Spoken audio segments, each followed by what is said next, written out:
Hi, boys and girls. We are about to finish the last four chapters in the Magic Treehouse number 9, Dolphins at Daybreak. And if you remember from Friday, Jack and Annie are in a sub and it's got cracks in the walls of the sub, which is, of course, very dangerous underwater. But even more than that, they've realized that there's a particularly scary animal, a hammerhead shark, who's after the sub, or at least circling the sub. Here we go. Remain calm. Chapter 7. Here we go. The shark swam behind the coral. Where did it go? Annie said, peering out the window.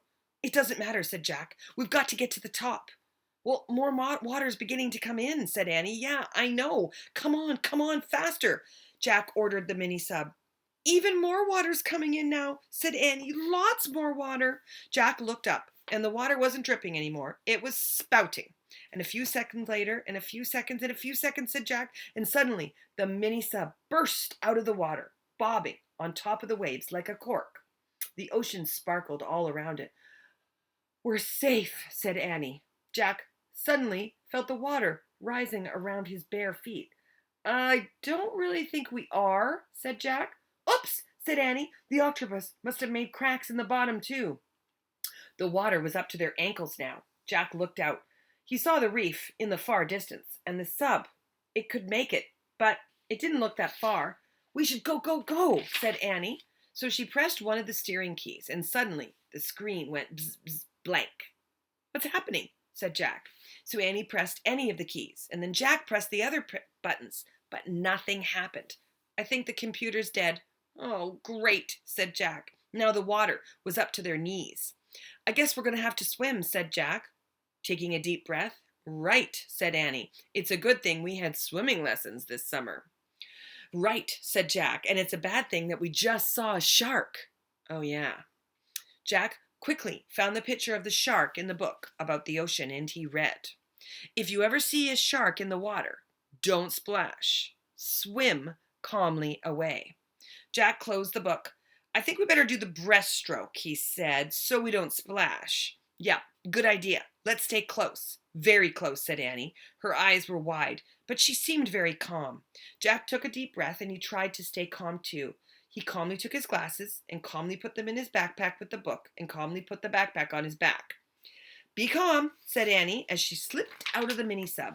Help, said Jack calmly, but he held his nose and they calmly lowered themselves into the ocean. And here's a picture.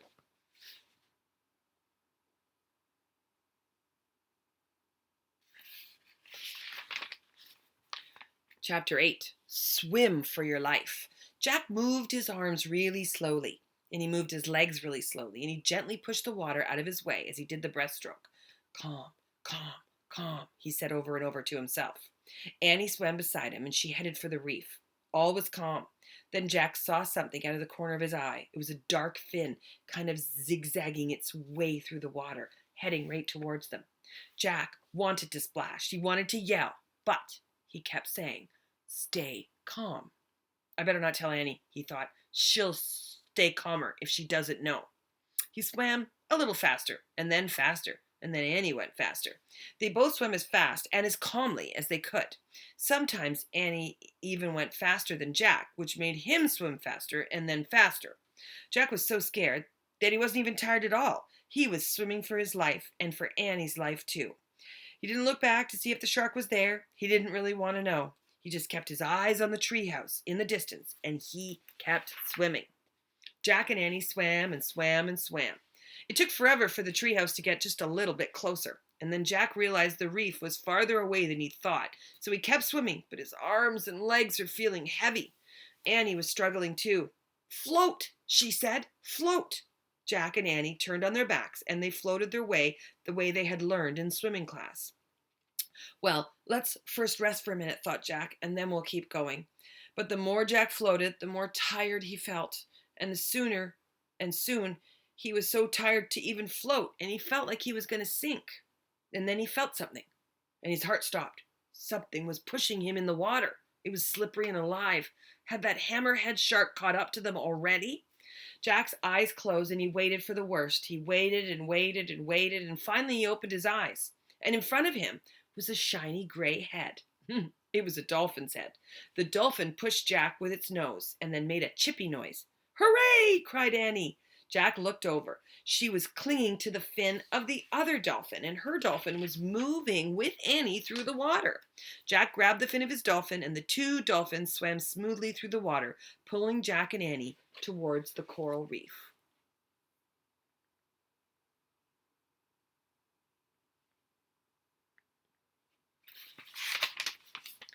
Number 9.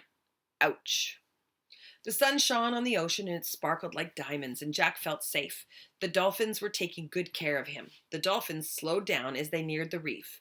Jack lowered his feet and he felt the bumpy coral below him. He let go of the dolphin's fin and stood up in the water, and Annie stood up too. Then she threw her arms around a dolphin and gave her dolphin a big kiss. "Thank you, Suki," she cried, and she kissed the dolphin right on the nose.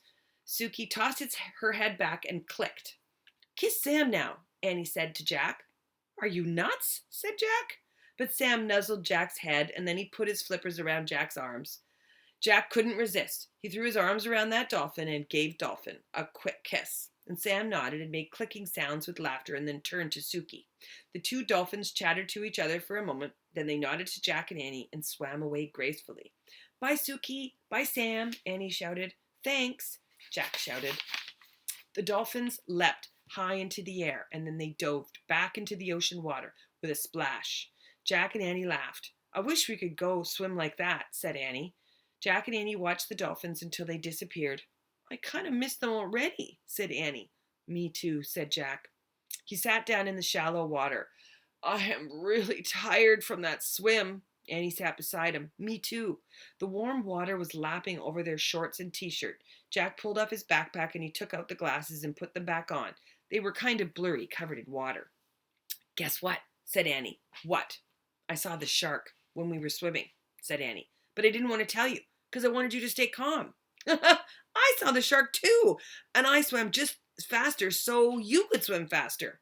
"And I swam faster so you could swim faster," said Annie. "I guess we swam double fast then," said Jack. "What now?" "Well, I think we go home. But the problem is we haven't solved the riddle yet." Jack sighed. He put his notebook out of his backpack. It was soaked. And he pulled out the ocean book. It was also soaked. "I guess we've failed. My research is all wet. We'll never be master librarians now." Jack put everything away. "Let's go." He stood up and started across the pink coral reef towards the treehouse, and Annie followed. "Ouch! What's wrong?" "I stepped on something." So Annie bent down and rubbed her foot. "What?" "Oh, it's a shell." "Yeah, this." She picked up a large gray shell. "Boy, it sure is rough." "Rough and gray as a rock," said Annie. "And plain as plain can be?" whispered Jack. Maybe they'd found the answer. They'd stepped on it. The shell looked like a clamshell, only bigger, with more ridges. How could this ugly shell be the answer to the riddle? What about the part that says it's got beauty, great beauty in me? "Wait, let's go and look at the research," said Jack. So he opened up the very wet ocean book, and he turned to pages that were stuck together, but he was able to turn a few, and he found a picture of the large gray shell, and he read, "Divers search for oysters in the deep water, but sometimes oysters wash up on reefs or beaches, and inside some oysters you're going to find a pearl. The pearl is natural beauty, makes it a treasure." "Do you think it has a pearl inside?" said Jack. Annie peered into the cracks between the shell's two halves. "I can't see anything in there. How does a pearl get in there anyway?" So Jack read, "Sometimes a tiny grain of sand will get between the oyster's shell and its skin. This irritates the oyster, so it makes a pearly material to surround the grain of sand. And this way, over years, a pearl is formed." "I can't tell if there's a pearl in here or not."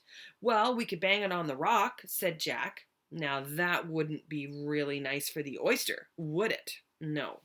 Here's the picture of Jack and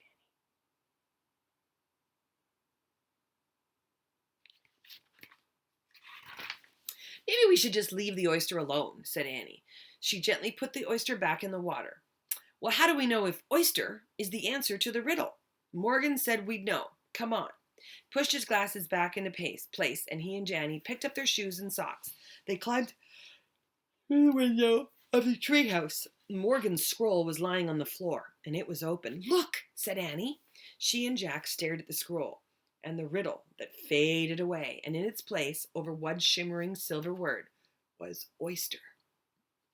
"Morgan's magic," whispered Annie. Jack let out a huge sigh. "We got it, right?" "Yep, and there's the Pennsylvania book. Let's go home." She opened the book, pointed to the picture of Frog Creek Woods, and said, "I wish we could go there." The wind began to blow. The tree house began to spin. It blew harder and harder, and then everything was still, absolutely still. Chapter 10. The True Pearl. Dawn light slanted through the treehouse, and no time had passed since they'd left. Jack rolled up the ancient scroll and tucked it in the corner. "We solved the first riddle. Just 3 more to go." "I don't see another scroll," said Annie. "Well, maybe we'll get another scroll tomorrow." "Okay, I think we need to rest. Let's go dry out." With his t-shirt and shorts still soaking wet and his backpack, and only his shoes and socks had stayed dry. "This needs to dry out too," said Annie. She put the wet ocean book in a patch of sunlight. Then Jack and Annie climbed down the ladder and walked through the woods, leafy shadows and golden light. They left the woods and started down the street. "You know, we should have found that answer right away. It was right there. The oyster was on the reef the whole time." "I know, but we wouldn't have had that much fun." "Yeah, fun? You call being squeezed by an octopus and chased by a shark fun?" "Don't forget the dolphins," said Annie. "That was fun." "You're right. The dolphins was fun. I guess they were the true pearl in the oyster." "Yep. I wonder what Sam is doing right now," said Jack. "Sam?" Annie grinned. "You're nuts," she said. They climbed down on their steps into their house. "We're back." "Did you get your shoes wet?" their mom asked. "Nope, we didn't get our shoes wet." Then he and Annie slipped upstairs to change out of their very wet clothes. And there's one picture of them walking home there. All right. I hope you are all doing well. It looks like it's going to be some time before we might be able to see each other. I am enjoying making these videos for you. If there's any way you guys can make videos for me and send them, I'd love to see them. Anyway, bye.